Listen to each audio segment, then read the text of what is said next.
All right.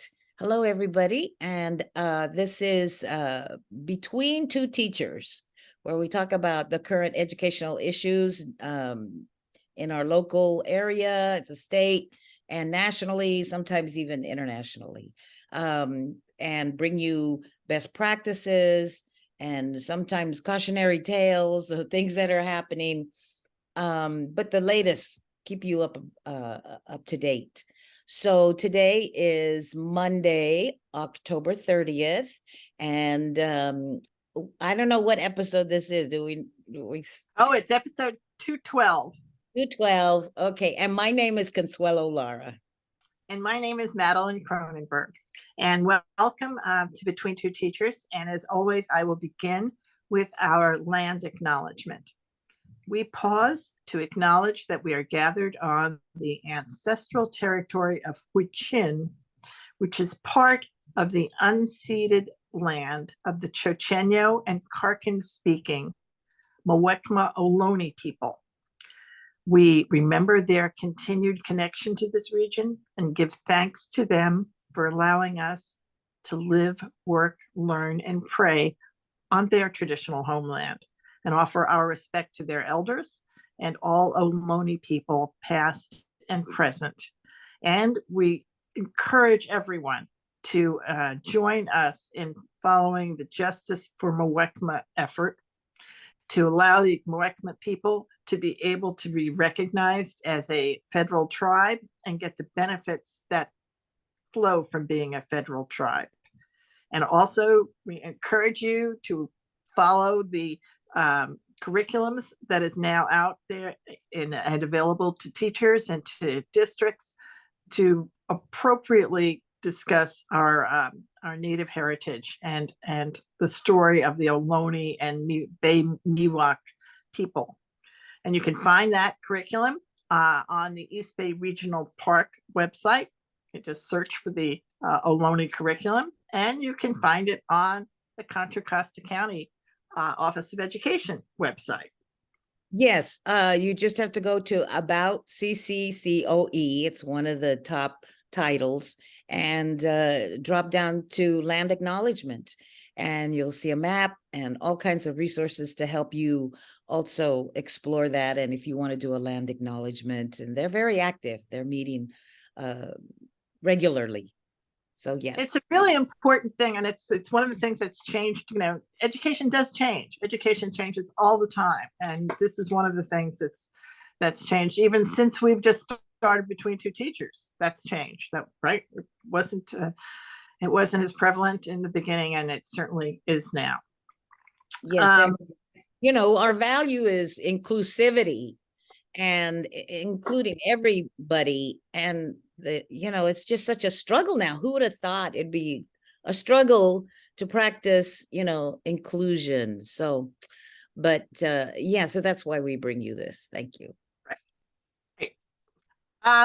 So I wanted to, tomorrow is Halloween. And the first thing I wanted to mention today was a story out of New Jersey.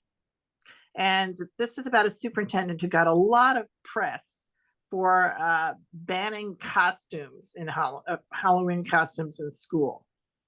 And this is Superintendent Taylor from South Orange and Maplewood, New Jersey. And Superintendent Taylor pointed this out.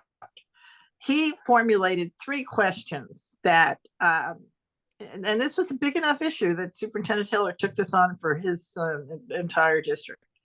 He said, is promoting school-sponsored Halloween activities creating indirect and unintentional financial hardships for students and families? Families that children feel that they have to compete with the fancy Disney costumes that they're buying, and is that a positive thing?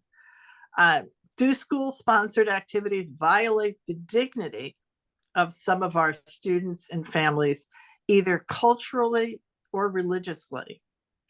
And there are certainly communities, cultural communities and religious communities that don't participate at all in Halloween activities. I mean, it's actually against their culture and religion. And so they become how do you respect them at the same time that you're celebrating Halloween in some way? And does the promotion of school-sponsored activities create a tension with the equity and access values of our district? Right. Yeah. Those are the questions he asked. And then he came up with, those are his 3 questions, and he came up with 4 answers. And his first one was he wasn't going to have any Halloween themed events during school hours. So they're not doing Halloween in his district. Okay. No costumes will be worn during school hours at school. Yeah.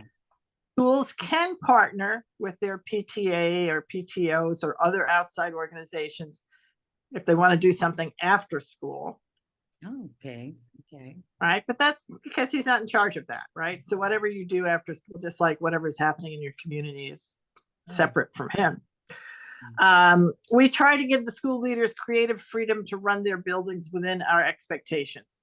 After discussing this important topic with them, he said, we anticipate that all our elementary schools will eventually have a fall harvest festival or other event or other festival, a fall themed activity that could occur during school time and could be held on October 31st. So he has some schools that are actually going to do that because they actually have had that as a choice over the years, but others that have never had that and have had more Halloween themed things. This superintendent got acknowledged nationally, which is why I know about him. And the governor actually came out against his position. Yeah, because it sounded like he was against Halloween. And anyway, it became, all things become political. And unless you look deeply into it, you don't understand it. You actually have to read his letter to understand where he's coming from. It sounds to me like he really, they say read the room. Well, he read his community. His community is diverse in their religious practices. So I can see this conflicting with a lot. So, but he's not taking away celebration. He's just changing the form of it.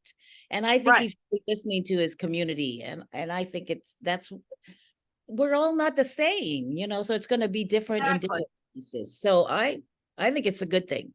I think he's a very proactive superintendent, right? And he didn't want people to be hurt, and he didn't want people to be left out, and he did want equity and access, and he's right.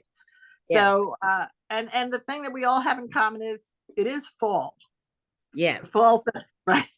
Yes. That's the universal thing. We can all celebrate fall. It's fall in New Jersey. It's fall everywhere. So he's going to have fall festivals. So that's Superintendent Taylor from New Jersey. And I also just wanted to do a little shout out to the Fresno Teachers Association, who are going on strike this week.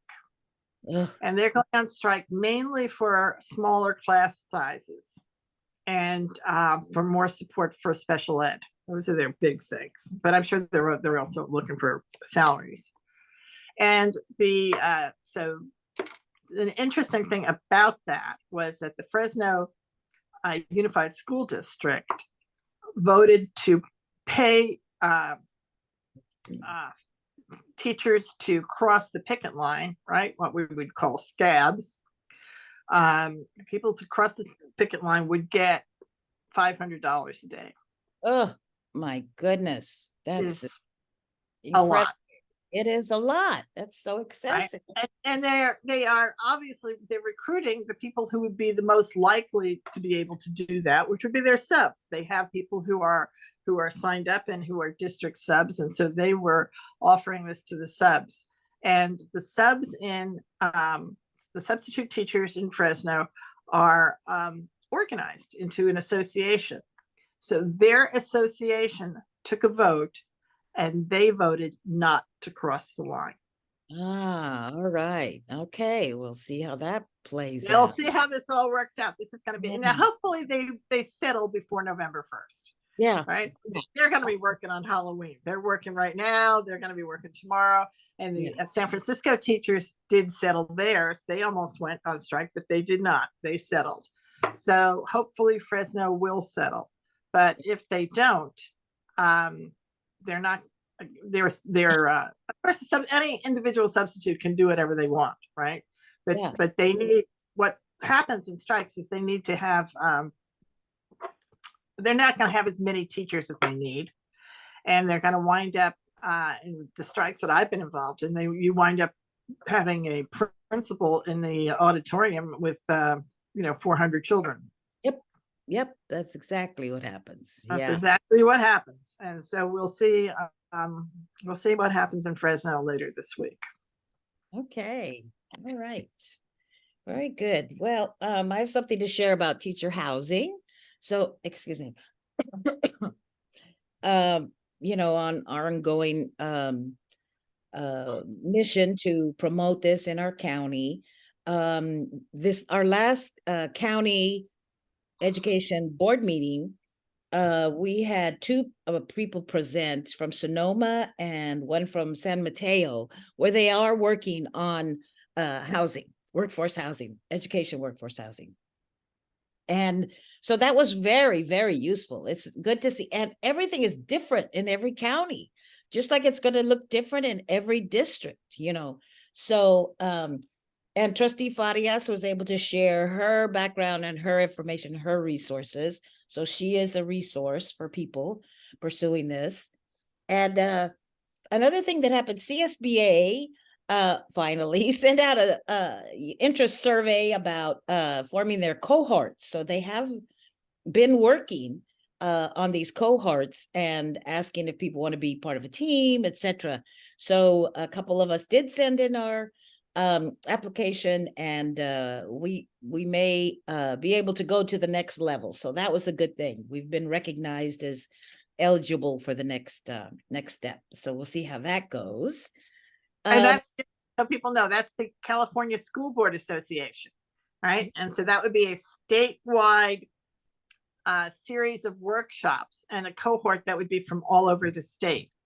So this is really exciting if a county office gets accepted, because there's basically it's a different platform that a county office has that a school district wouldn't have. Yeah, and so far, it does look like it's only been school districts. It has not, I don't have seen any counties part of it. And one of the things I think of at the minimum that our counties, all of them could do, is be that, do what we do. And that is provide technical advice. County offices do that. Professional development, all county offices do that. And be a networking hub. A place where you could come together with like-minded people who are working on the same things, kind of like our curriculum councils or whatever. So that's a lot. I think that's a lot. So that we hope will happen. And we know that in our county, there's some districts that are moving on this. So that's really great. Our county actually does have some property that is available. So we want to, explore that. Maybe that is a possibility for the county to have some housing. And I wonder about the teachers in our court and community schools and our juvenile hall. So we need a needs assessment of where they are in terms of their needs of housing. So also, going back to the original resolution that we had, there is information there. There's a handbook that lists things step by step. So it would be good for people to go back to that as well. And we're also reaching out to some the Contra Costa County people who work around housing, because they know the whole picture when it comes to housing in our county. So that would be great if we had that kind of partnership too. So and they have a commitment in each county in California now, because of the housing crisis that California is experiencing. Each county has been given a mandatory set of numbers of additional housing that they must provide, that they have to take steps to be able to grow the housing within their county, so that there is really a natural nexus here for Yeah. them to look at education workforce housing as one of the solutions to the problem that they have, which is to find places to put this housing and find partners to do it with. Partnerships, collaboration, those are kind of new concepts to a lot of people, but Yep. that's the way to get it done. We've just got to learn how to be partners and reach out and work together on all of this, because then we're stronger for sure.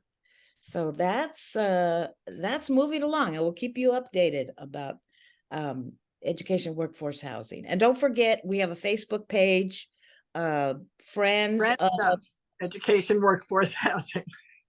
and we put Everyone's welcome. Everyone's welcome, and all of this information is posted on there. If you just read through it a little bit, it's there. It's not a website, though. I mean, it's not a No, page. it's a Facebook page. It's a Facebook group. Yeah, it's a group. You can join. That's where you fight. And the last thing is, I want to talk about our retired teacher meeting. We did meet with our retired teachers in West County. So, excuse me. We are starting this chapter. We had our first membership meeting, and this group is very active, and they want to do more on membership. They're interested in legislation, especially around pensions, their pension. And they're very excited about this community schools. We had a great presentation, and from Francisco Ortiz, who's going to come and present here with us. But one of the interesting things was that, the community schools work with the school site councils, and there are actually some schools without site councils, which is a no-no. So we're going to be active in the schools, and I'm very excited. Our next meeting is in January. So if you are out there and you're interested, let us know, and I'll put you on our list. So yeah, so this is a call out to any retired teachers in West Contra Costa County. Yes, that's who we're looking. And you could be retired. You didn't have to teach in West County, but if you're local, you live in West County someplace, you're invited. That's it. Okay, great. And that is it. I wanted to do a big shout out. My shout out this week is actually to the very brave and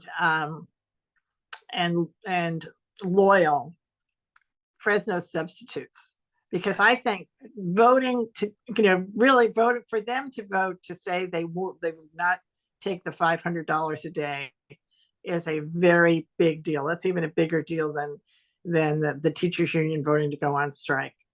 Yeah. Right. Yeah.